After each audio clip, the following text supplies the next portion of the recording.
Hello అండి. Welcome to our channel Uma the banking aspirant. ఎవరికైతే SBI clerk exam ఉందో వాళ్ళ వరకు చూడండి. మిగతా వాళ్ళందరూ స్కిప్ చేయండి.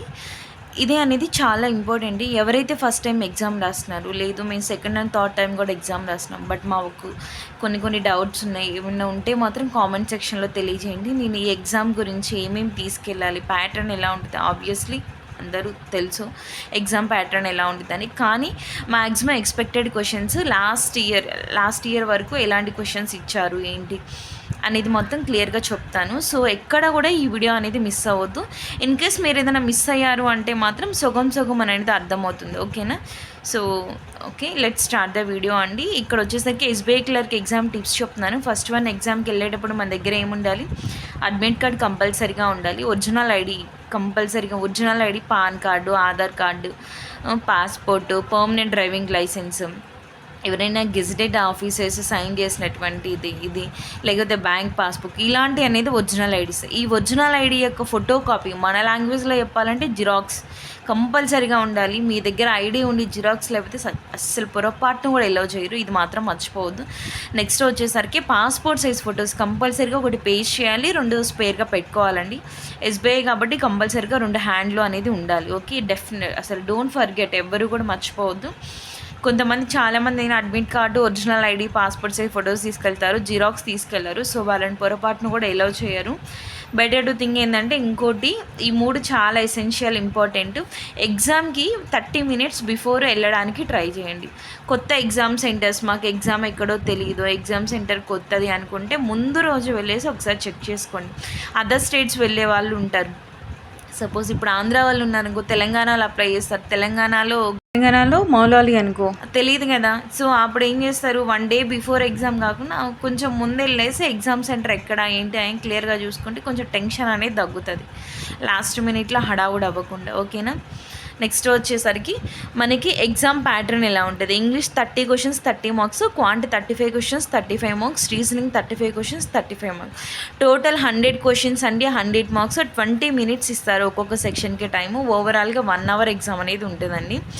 సో ఎగ్జామ్కి వెళ్ళేటప్పుడు first me state of mind ఎలా ఉండాలి అంటే, నాకు ఎంతవరకు వస్తే నేను అంతవరకే చేస్తాను. సెకండ్ థింగ్, నేను నెగిటివ్స్ పెట్టను. ఈ 2 మాత్రం ఈ మైండ్ సెట్ ఫిక్స్ చేసుకొని వెళ్ళండి. లేదు మన ఐటమ్స్ తక్కువ అని చెప్పేసి మనం క్వశ్చన్స్ చేయని కూడా నెగిటివ్గా పెట్టడం, అసలు ఇట్లాంటి ఎప్పుడు కూడా చేయొద్దు.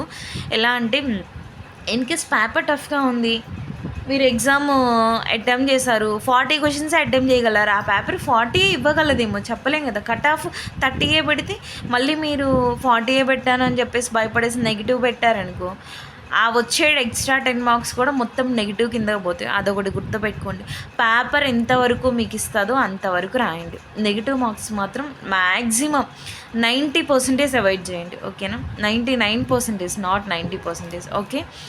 నెక్స్ట్ వచ్చేసరికి నేను మ్యాక్సిమం ఎందులో ఏ టాపిక్స్ నుంచి ఎక్కువ ఇస్తారు అనేది నేను క్లియర్గా చెప్తాను.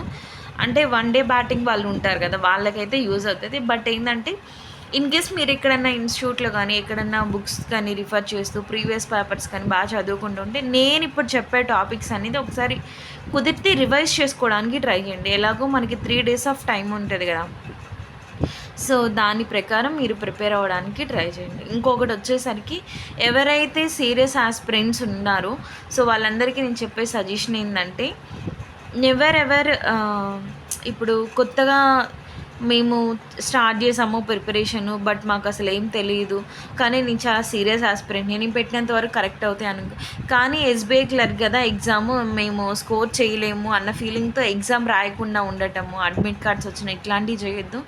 మీరు అప్లై చేసి ఉన్నట్లయితే మీకు సిలబస్ అవ్వకపోయినా డెఫినెట్లీ ఎగ్జామ్ రాయండి. You have an idea.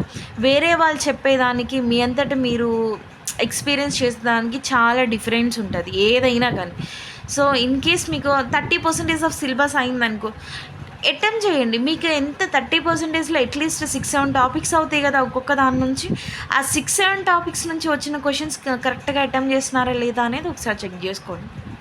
అది కూడా మంచిదే కదా. యాక్యురసీ అనేది కంపల్సరీగా మెయింటైన్ చేయండి. That is the most important thing while writing the exam. And next speed కూడా చాలా ఇంపార్టెంట్ బ్యాంకింగ్ వాళ్ళకి. ఓకే.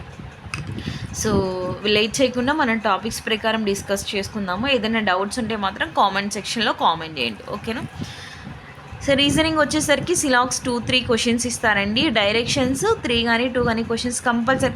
ఈ క్వశ్చన్స్ అనేది కంపల్సరీగా పడతాయి, ఏదో ఒక షిఫ్ట్లో పడతాయి, ఏదో ఒక షిఫ్ట్ మ్యాక్సిమం. ఇప్పుడు ఇందులో ఏదైనా ఫస్ట్ షిఫ్ట్ అనుకో, ఇందులో ఏదైనా 1-2 ఉండకపోవచ్చు, కానీ మ్యాక్సిమం మిగతా మొత్తం ఉంటాయి, ఓకేనా.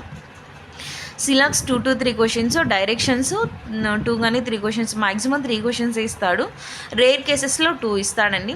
ఇన్ఈక్వాలిటీస్ 3-4 క్వశ్చన్స్ ఉంటుంది. నెంబర్ సిరీస్ పజిల్స్ ఉంటాయండి.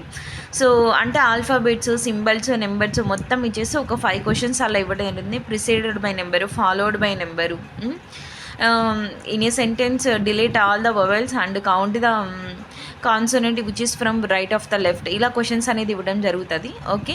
నెంబర్స్ ఫార్వర్డ్ అండ్ బ్యాక్వర్డ్, ఒక సింగిల్ నెంబర్ ఇచ్చేసి అందులో ఫార్వర్డ్గా ఎన్ని పేర్ అవుతున్నాయి, బ్యాక్వర్డ్గా ఎన్ని పేర్ అవుతున్నాయి, ఇది కూడా అడుగుతారు. వర్డ్ ఫార్మేషన్స్ వచ్చేసరికి ఆల్ఫాబెట్స్కల్ ఇచ్చి 2, 4, 6, 8 కానీ 3, 4, 7, 8 అట్లా కొన్ని నెంబర్స్ పొజిషన్స్ ఇచ్చేసి మనకి వర్డ్ మీనింగ్ఫుల్ వర్డ్ ఫామ్ అవుతుందా లేదా అనేది కనుక్కుంటారు, ఓకేనా. నెక్స్ట్ సర్క్యులర్ కానీ స్క్వేర్ కానీ అరేంజ్మెంట్ ఇస్తారండి. లేదనుకో రేర్ కేసెస్లో ట్రయాంగులర్ ఇస్తారు.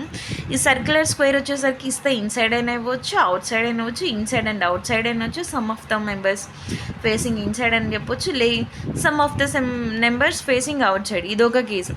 ఆల్ ఆర్ ఇన్సైడ్ అదొకటి, ఆల్ ఆర్ అవుట్ సైడ్ ఇంకొకటి వచ్చేసరికి స్క్వేర్ పేజ్డ్ పజిల్ ఇచ్చేసరికి those who are sitting at the corners facing outside or inside, those who are sitting at the middle facing inside or outside, ఏదైనా ఇవ్వచ్చు, ఓకేనా. ఇలా different types ఉంటాయి, okay. ఇందులో కూడా certain puzzle number, uncertain puzzle numbers అని puzzle చెప్పొచ్చు. ఇది వచ్చేసరికి కౌంట్ ఎంత ఉందో తెలీదు, లీనియర్ సిట్టింగ్ ఇస్తారు. సో అందులో నెంబర్స్ అనేది ఇస్తారు. ఒక 20-30 మెంబర్స్ అట్లా కూర్చోండి, మ్యాక్సిమం 20 ఎబో వెళ్ళాడు, ఓకేనా. ఎందుకంటే ఇది ప్రిలిమ్స్ ఎగ్జామ్ కాబట్టి. మెయిన్స్ అయితే కొంచెం డిఫరెంట్గా ఉంటుంది. డెస్టినేషన్ బేస్డ్ పరంగా పిఓ, సిఈఓ, సిఎఫ్ఓ ఇలా డెసిగ్నేషన్స్ అనేది ఇచ్చేసి పజిల్ అనేది లేదు. బాక్స్ బేస్డ్ పజిల్ కూడా ఉండొచ్చు. అంటే బాక్స్ బేస్డ్ పజిల్ అంటే 8 boxes are sitting around one above another అట్లా ఇవ్వచ్చు, ఓకేనా. మొత్తం 35 క్వశ్చన్స్ అన్నీ మ్యాక్సిమం ఇవే వస్తాయి. రిపీటెడ్గా ప్రతి స్లాట్లో రిపీటెడ్గా ఇస్తాడండి. సో ఇంతవరకు మీరు ఎగ్జామ్స్ కానీ మంచిగా రాసి మంచిగా స్కోర్ తెచ్చుకున్నట్లయితే పాజిటివ్ స్పిరిట్తో వెళ్ళండి ఎగ్జామ్కి, ఓకేనా. 35 క్వశ్చన్స్. క్వాంట్ దగ్గరికి వెళ్దాము.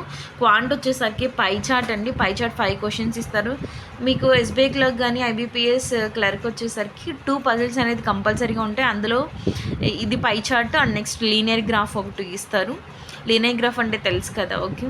నెక్స్ట్ వచ్చేసరికి నెంబర్ సిరీస్ 5 క్వశ్చన్స్. ఇవి వచ్చేసరికి నెంబర్ సిరీస్ ఇవ్వచ్చు, రాంగ్ నెంబర్ సిరీస్ కూడా ఇవ్వచ్చు. రాంగ్ నెంబర్ సిరీస్ ఇస్తే కొంచెం లిటిల్ బిట్ టఫ్, 0.1% టఫ్ అంటారు అంతే, ఓకే. ప్రాఫిట్ అండ్ లాస్ నుండి కంపల్సరీగా ఒక క్వశ్చన్ అనేది వస్తుంది. ఏజెస్ నుండి డెఫినెట్లీ వస్తుంది. అండ్ మిక్చర్స్ అండ్ అలిగేషన్స్ నుంచి మాత్రం డెఫినెట్లీ వస్తుంది. ఇది కూడా రేషియో బేస్డ్ ఇస్తారండి, మిల్క్ వాటర్ అట్లాగా. బోర్డ్స్ అండ్ స్ట్రీమ్స్ అసలు కంపల్సరీగా ఈ క్వశ్చన్ అనేది ఎక్స్పెక్ట్ చేయొచ్చు. ఇంకోటి ప్రాఫిట్ అండ్ లాస్, ఇదొకటి, okay. Next time and work నుంచి ఇంతవరకు ఇచ్చినటువంటి పేపర్స్లో టైమ్ అండ్ వర్క్ కానీ టైమ్ అండ్ డిస్టెన్స్ కానీ ఈ రెండింటి నుంచి ఒక క్వశ్చన్ కంపల్సరీగా వస్తుంది, డెఫినెట్లీ వస్తుంది.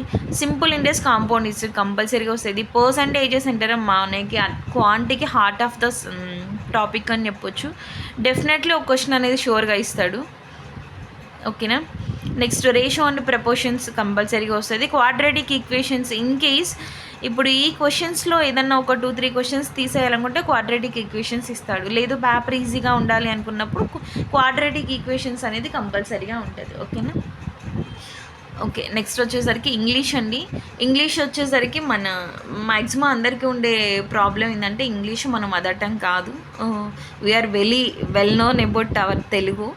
అండ్ నెక్స్ట్ ఆంధ్ర తెలంగాణ వాళ్ళకి మ్యాక్సిమం తెలుగు అనేది బాగా వచ్చు. కాకపోతే ఇంగ్లీష్ చూడగానే ఏంటంటే మనకు కొంచెం వేరే గుర్తొస్తూ ఉంటాయి.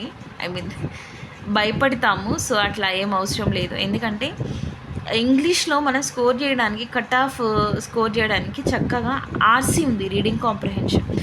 Those who are good at reading cab, Hindu editorial or any Hindu editorial అనే కాదు, ఏదైనా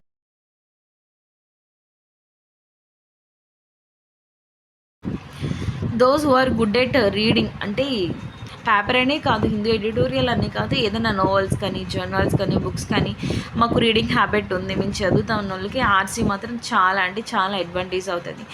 మీరు అట్లీస్ట్ మిగతా అన్ని అటెంప్ట్ చేయలేకపోయినా ఆర్సీ ఒకటి అటెంప్ట్ చేస్తే మీకు దగ్గర దగ్గర 9 to 10 క్వశ్చన్స్ వస్తాయండి. 9 to 10 మార్క్స్ డెఫినెట్లీ స్కోర్ చేయొచ్చు. ఏది మనం ఆర్సీని మంచిగా క్షుణ్ణంగా చదివితే. పారాజంబుల్డ్ తెలుసు కదా, పారాజంబుల్డ్ కంపల్సరీగా 5 క్వశ్చన్స్ అనేది ఇస్తారు. ఎర్రర్ లొకేషన్స్ 5 క్వశ్చన్స్ పడతాయి. ఫిల్లింగ్ ద బ్లాంక్స్, ఒక పారాగ్రాఫ్ లాగా సెంటెన్స్ ఇచ్చేసరికి మధ్య మధ్యలో బ్లాంక్స్ ఇస్తారు, ఫిల్లింగ్ ద బ్లాంక్. లేకపోతే డబుల్ ఫిల్లర్స్ అయినా ఇవ్వచ్చు. Starters ABCD PQRS model maximum ఉంటుంది. ఇది ఏ షిఫ్ట్లో ఉంటే ఆ పేపర్ కొంచెం బెటర్, ఈజీగా కొంచెం ఆ ఎగ్జామ్ ఆ షిఫ్ట్ రాసే వాళ్ళు కొంచెం బెటర్గా ఫీల్ అవుతారు. ఓకే, కాలమ్స్ వచ్చేసరికి కాలమ్ 1 కాలమ్ 2 ఇస్తారు, రెండింటిని పెయిరప్ చేయాలి. So this is all about the IBPS this is all about the SBI clerk examination pattern along with the tips అండి. మీకు ఏదైనా డౌట్స్ ఉంటే కామెంట్స్లో కామెంట్ చేయండి. ఫస్ట్ థింగ్, ఎగ్జామ్కి వెళ్ళేటప్పుడు మనకి ఈ థింగ్స్ కాకుండా ద మోస్ట్ ఇంపార్టెంట్ థింగ్ ఒకటి ఉండాలి, పాజిటివ్ స్పిరిట్తో వెళ్ళండి. ఎగ్జామ్ బాగా రాస్తాము, మేము చదువుకున్నంత వరకు మేము బాగా రాస్తాము, నెగిటివ్ మార్కింగ్ పెట్టమన్న పాజిటివ్ స్పిరిట్ మీలో ఫిల్ చేసుకొని వెళ్ళండి. ఓకేనా? All the best to all the aspirants. Exam బాగా రాయండి. నేను లాస్ట్ ఇయర్ వరకు ఎస్బీఐ క్లర్క్ రాశాను, రైట్ నౌ నాట్ ఎలిజిబుల్.